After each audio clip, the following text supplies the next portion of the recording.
Assalamualaikum warahmatullahi wabarakatuh. Alhamdulillah, hari ini pertemuan pertama kita untuk belajar Rob. Sebelum itu Ustaz buka dulu kegiatan kita pada pagi hari ini dengan sama-sama melafazkan lafaz basmalah. Karena kita baru saja merayakan hari raya Idul Adha, ada sebuah kisah tentang seorang pemuda yang tidak terkenal di kalangan manusia dan para sahabat, tapi dia terkenal di kalangan langit. Dia adalah Uwais Al-Qarni. Pernah dengar ceritanya? Pernah dengar cerita tentang Uwais Al-Qarni? Nah, Uwais Al-Qarni ini adalah seorang pemuda yang tidak terkenal di kalangan para sahabat, tetapi dia terkenal di langit. Uwais Al-Qarni itu adalah tahu kenapa namanya Uwais? Ada yang tahu kenapa namanya Uwais? Ada?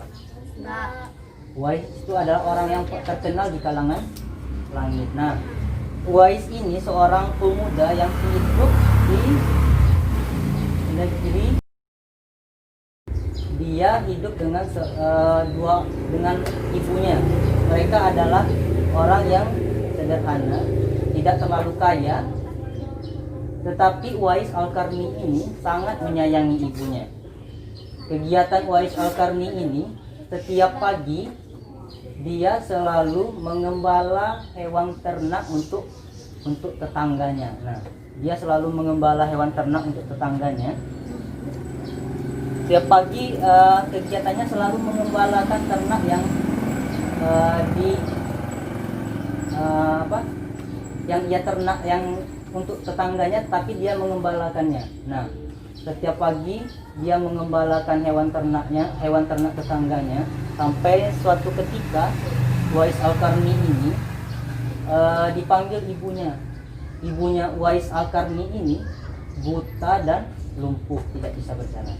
Nah, Uwais Al-Qarni ini dari kecil dia punya penyakit yang namanya sapak. Tahu antum penyakit sapak? Dia punya penyakit putih-putih di seluruh badannya. Dia punya penyakit. Waalaikumsalam. Masuk bang.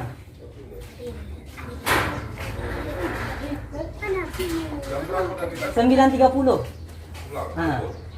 Boleh jemput nanti. 9.30 ya. Hadir.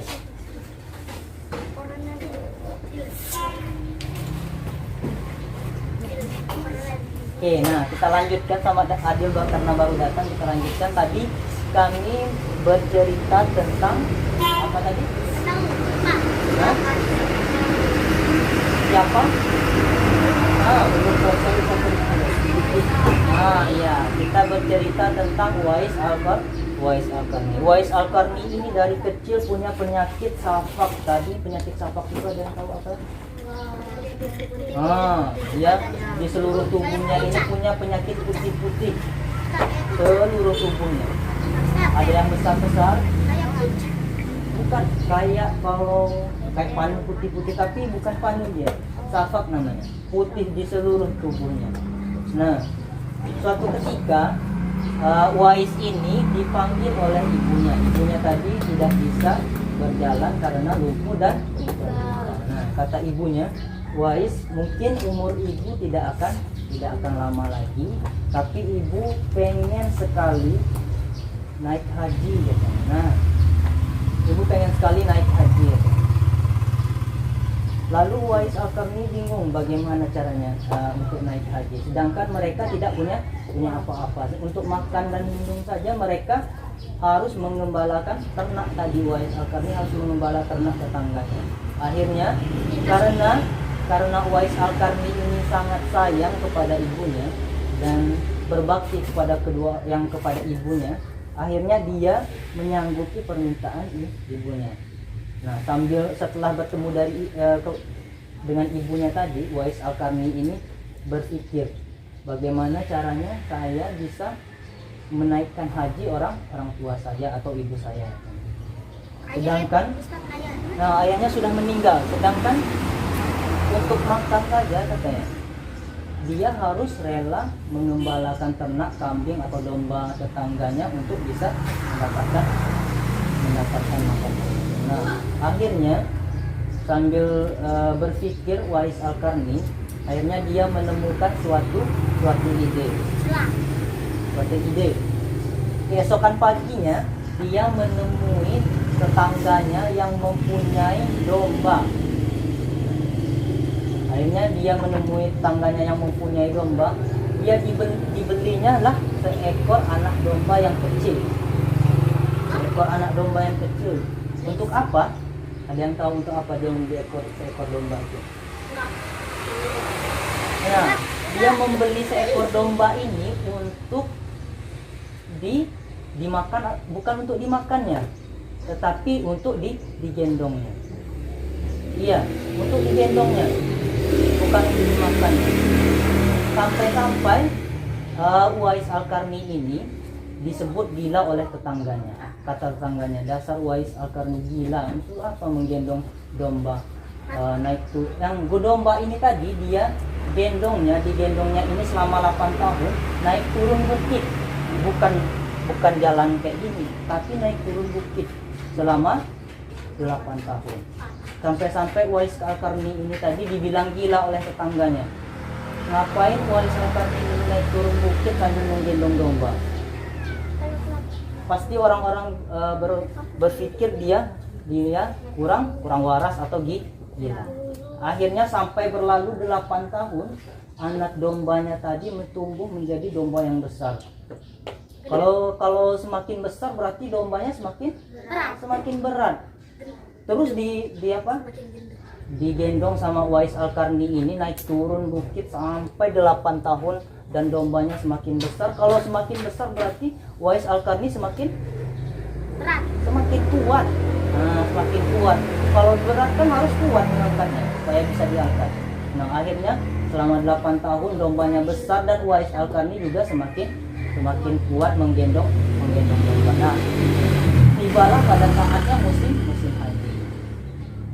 Uwais Al-Qarni ini menggendong ibunya dari negeri sampai ke Mekah untuk menaikkan ibunya haji. Nah, dari situ orang-orang baru sadar kalau apa yang dilakukan Uwais Al-Qarni selama 8 tahun itu adalah untuk menggendong ibunya dari negerinya sampai ke Mekah, untuk menaikkan ibunya sampai ke Mekah.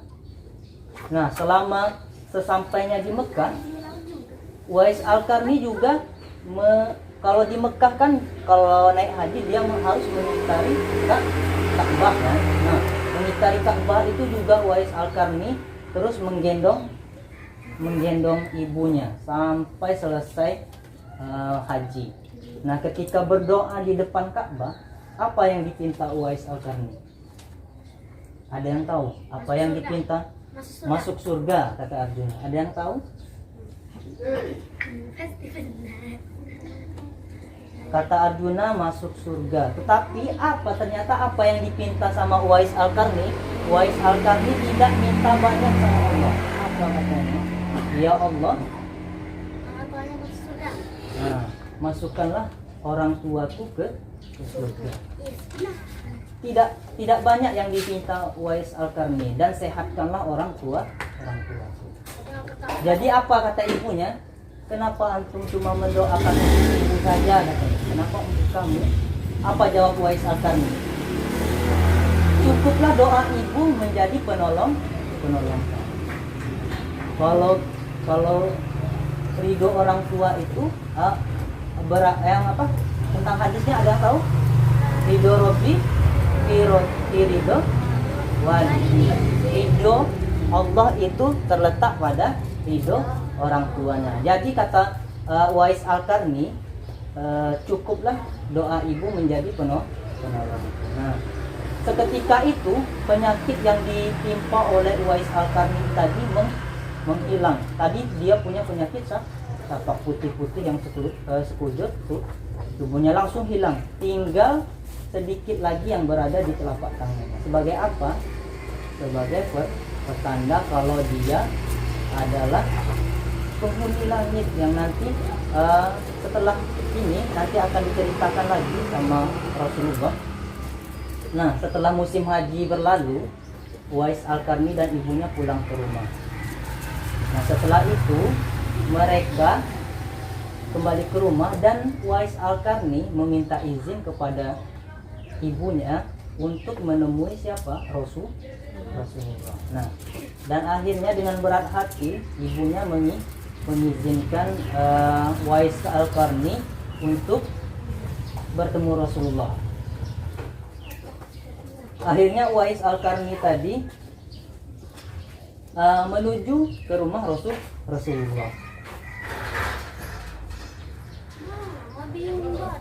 9.30 orang. Nah, tadi akhirnya Uwais Al-Qarni ini menemui Rasulullah. Nah, sesampainya di rumah Rasulullah, apa yang dia temui? Nah, ternyata sesampainya Uwais Al-Qarni di rumahnya Rasulullah, dia tidak bertemu Rasulullah, tetapi dia bertemu sama istrinya Rasulullah. Ada yang tahu siapa istrinya Rasulullah? Aisyah. Dia bertemu dengan Aisyah. Diketuknya lah pintu rumah Rasulullah katanya. Dibuka sama Aisyah. Kata Uwais Al-Qarni, Rasulullah nggak ada. Rasulullah sedang berperang dan tidak tahu kapan pulang. Akhirnya dengan berat hati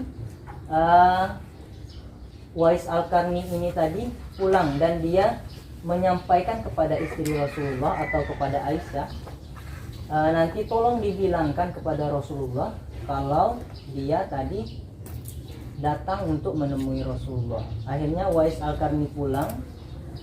Ketika Rasulullah selesai dari berperang, dia kembali ke rumah. Diceritakanlah sama istrinya tadi tentang kedatangan Uwais Al-Qarni. Dan Rasulullah pun tahu kalau yang datang tadi itu adalah Uwais Al-Qarni. Nah, karena setelah yang diceritakannya kepada Rasulullah oleh Aisyah tadi, akhirnya pada keesokan malamnya Rasulullah berbincang sama sahabatnya. Ada yang tahu sahabat Rasulullah khalifah, 4 khalifah siapa saja? Yang pertama Abu Bakar As-Siddiq, yang kedua Abu Talib. Umar bin Khattab, yang ketiga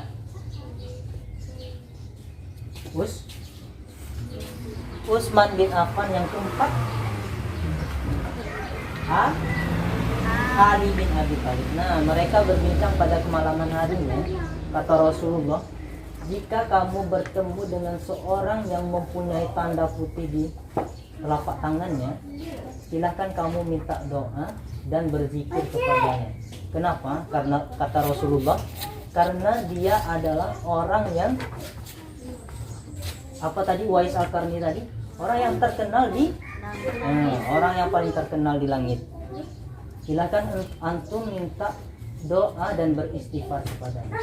Nah, sampailah pada saat kematian Uwais Al-Qarni, apa yang terjadi? Semua orang mengikuti pemakamannya.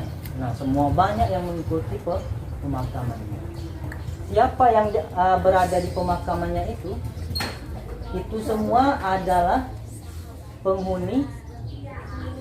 penghuni langit yang mengikuti pemakamannya Rasulullah. Waalaikumsalam.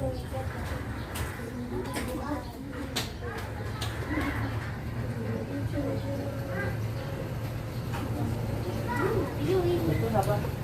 Panas. Ini banyak ya. Warna hitam. Ya.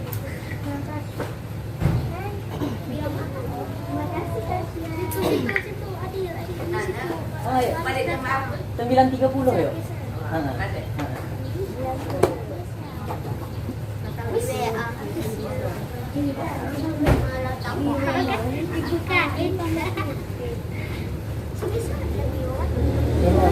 Atau Dina geser lagi di sini biar bisa yang ada di sini bisa biar nanti Assalamualaikum. Ini bang.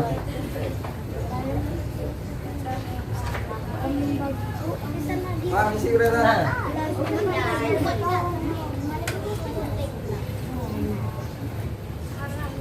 nah, oke, kita lanjutkan ya. Nah tadi yang mendatangi pemakaman Wais Al-Karni itu adalah penduduk langit. Nah, sampai semua penduduk langit pun turun untuk mengikuti pemakaman Wais Al-Karni. Nah, yang baru datang dia sama Paras tadi kami cerita tentang Esti ya. Esti sama Faras tadi kita cerita tentang apa? Wais Al-Karni. Wais Al-Karni ini adalah seorang yang terkenal di langit, tapi dia tidak terkenal di kalangan sahabat Rasul. Dia paling terkenal di penduduk langit sampai pemakamannya pun dihadiri oleh penghuni langit. Nah, apa yang bisa kita petik dari hikmah atau sirah ini? Ada yang tahu? Oh, kita harus berbakti kepada orang tua. Kita harus berbakti kepada orang tua. Harus bersabar. Iya, harus bersabar. Tentu yang bisa kita petik dari sirah ini atau cerita ini, kita harus berbakti kepada orang tuanya. Bagaimana yang kisah Wais Al-Karni ini sampai dia rela menggendong ibunya dari negerinya sampai ke Makkah. Begitu kuat perjuangan dari Wais Al-Karni ini untuk berbakti kepada orang